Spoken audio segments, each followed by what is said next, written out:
Truth uncovered. Gwendlyn and Gabriel confront Kody Brown's manipulative parenting. In the dusty corners of what once appeared to be a tightly woven plural family, the silence is breaking. The illusion is gone.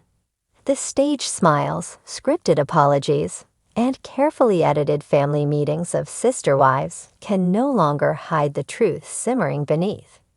And it's the Brown children, not the parents, who are pulling back the curtain. Two voices, clear and determined, have become the front line in the battle for truth. Gwendlyn Brown, the strong-willed daughter of Christine, and Gabriel Brown, the sensitive yet resilient son of Janelle. What they've come forward to share isn't just family gossip or fleeting resentment. It's a powerful reckoning with manipulative parenting they say shaped their lives under the rule of their father, Kody Brown. A father's love with strings attached. From the outside looking in, Kody Brown has often portrayed himself as a man guided by faith, fairness, and family values.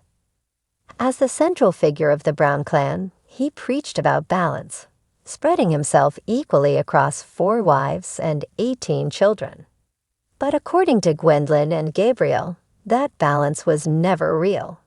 It was controlled, calculated, manipulated. In one of her candid live streams, Gwendlyn didn't hold back. There was always this pressure to behave a certain way, to stay quiet, to support the family narrative, even if it meant ignoring how we were really treated, she said.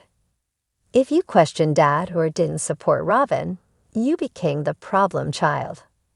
Gabriel, usually more private, confirmed the same pattern, especially during the tense months of the COVID-19 pandemic, when Kody imposed strict rules that fractured the family even further.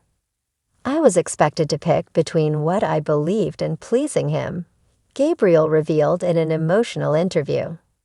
When I chose to live my life on my terms, I didn't just lose his attention, I lost his love. Gaslighting and guilt, Kody's subtle control. At the heart of the children's revelations is a painful truth. Kody's love wasn't unconditional. It came with expectations. And when those expectations weren't met, it came with emotional consequences, guilt trips, silence, favoritism, and public shaming. It was manipulative in a way that you didn't see it until you were deep in it, Gwendlyn explained. He'd say things like, "I love you, but your mom is poisoning you against me," or "You're just being dramatic like your mother." It was always someone else's fault, never his. This kind of gaslighting, where the children's feelings were invalidated or twisted, created deep emotional wounds. Gabriel described long stretches where he wouldn't hear from his father at all, only to be scolded later for being distant or ungrateful. He'd act like I was pushing him away, Gabriel said, but he was never trying to meet me halfway. The favoritism that split a family. Both Gwendlyn and Gabriel agree that Kody's favoritism, particularly toward Robyn Brown and her children, was the wedge that tore the family apart. Robyn was the queen of the castle, and her kids were the royal heirs, Gwendlyn said with a half-smile that didn't hide her pain. The rest of us were servants, expected to be loyal and quiet. Fans of Sister Wives have long speculated that Kody's bond with Robyn grew stronger as his relationships with his other wives weakened. But the children's accounts suggest something even more damaging, that Kody's shift in affection wasn't just about his wives. It extended to their children. Gabriel recalled trying to organize a birthday celebration that Kody never showed up for. He said he was busy, but then I saw pictures of him with Robyn's kids that same weekend, he said. It was like we didn't exist. Gwendlyn echoed this hurt. When my mom left, he stopped calling, stopped texting. It was like he just erased us. If you weren't on Robyn's team, you were the enemy. The breaking point. While years of silent frustration built up over time, both Gwendlyn and Gabriel point to specific moments that finally pushed them to speak out.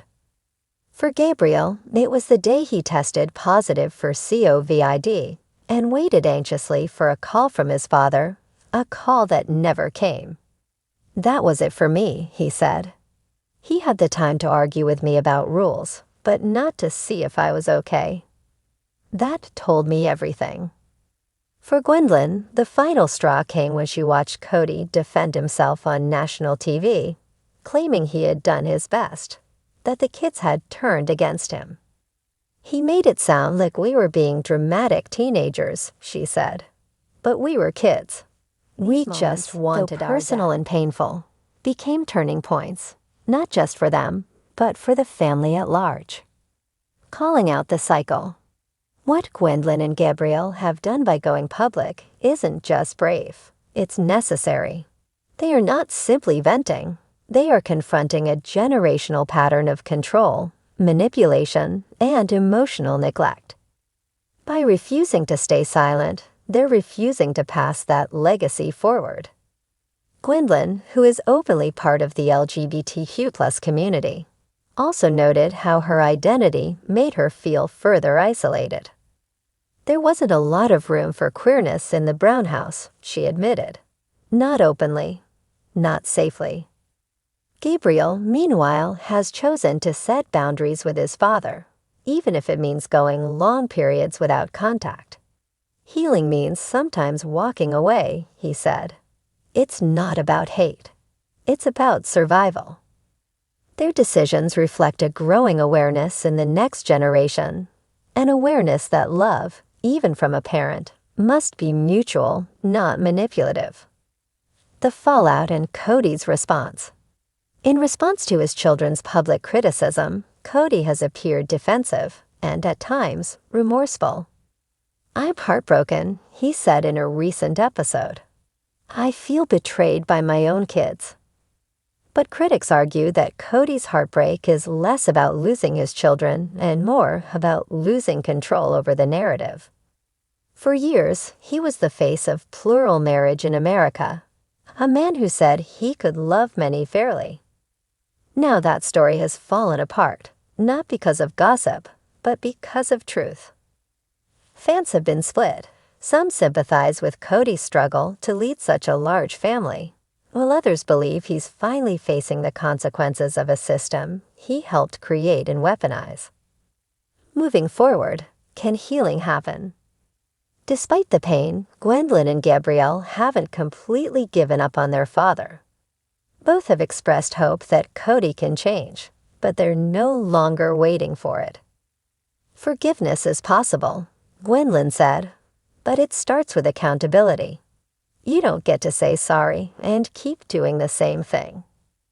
Gabriel added, "I love him. I always will. But love doesn't mean letting someone hurt you over and over." The ball, they agree, is in Kody's court now. He can choose to grow or continue the cycle. Final reflections. The power of truth.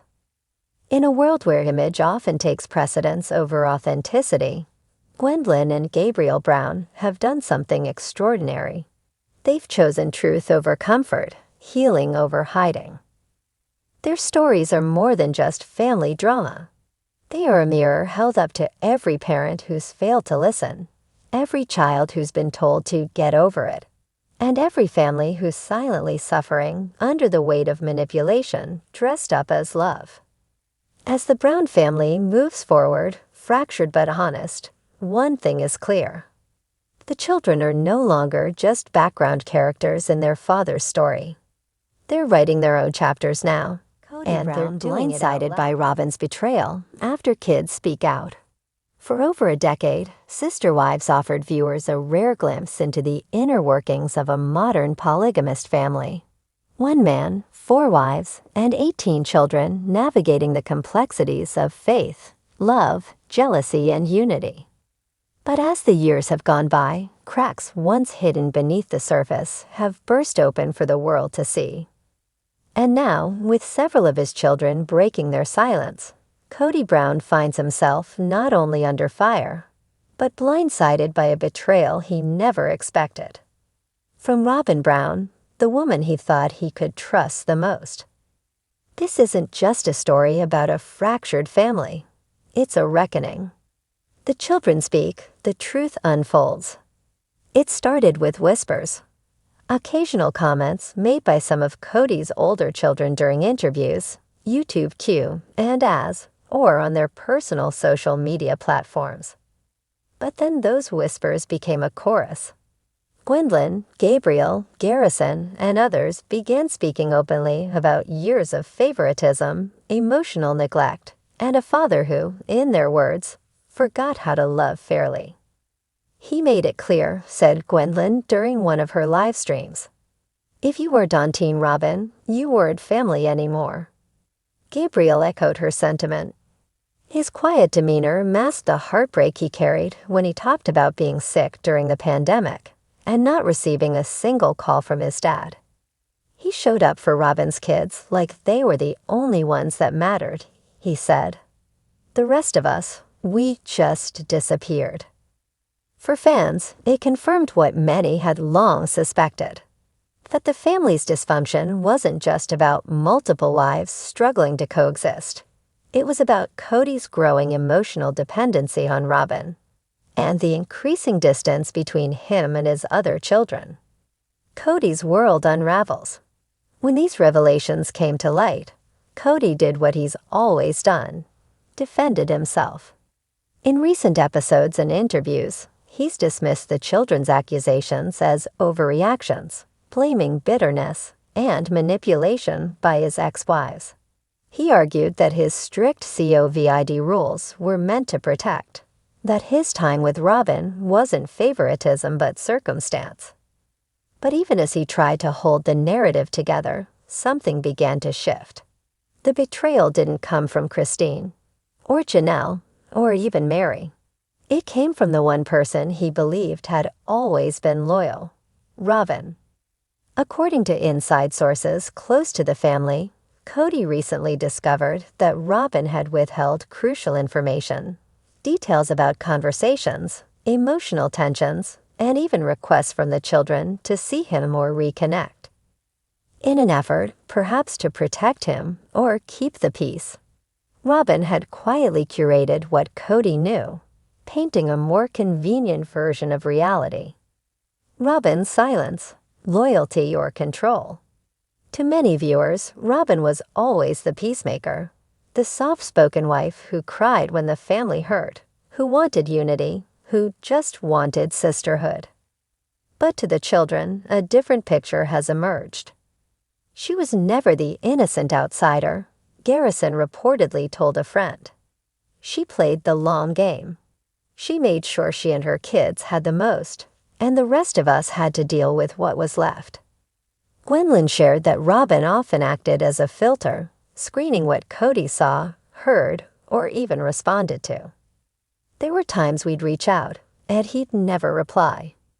We found out later he never even saw the messages. Robyn had already decided it wasn't worth his time. Whether Robyn acted out of a desire to protect her husband or to protect her position in the family remains up for debate. But what's undeniable is the effect it's had. Kody has woken up to a family in ruins, and he's not sure who to blame anymore. Blindsided and broken. According to production insiders, Kody recently confronted Robyn in what one source described as the most explosive off-camera moment in years. He allegedly demanded answers about what she knew and when, and why she didn't tell him that his kids had been reaching out. He feels betrayed, the source said. For the first time, he's not angry at Christine or Janelle. He's confused and heartbroken over Robyn. Kody, once confident in Robyn's loyalty, now faces the harsh reality that his closest relationship may have also been built on half-truths. Not only did he lose the trust of many of his children, he now questions whether Robyn's silence was a betrayal or an act of control.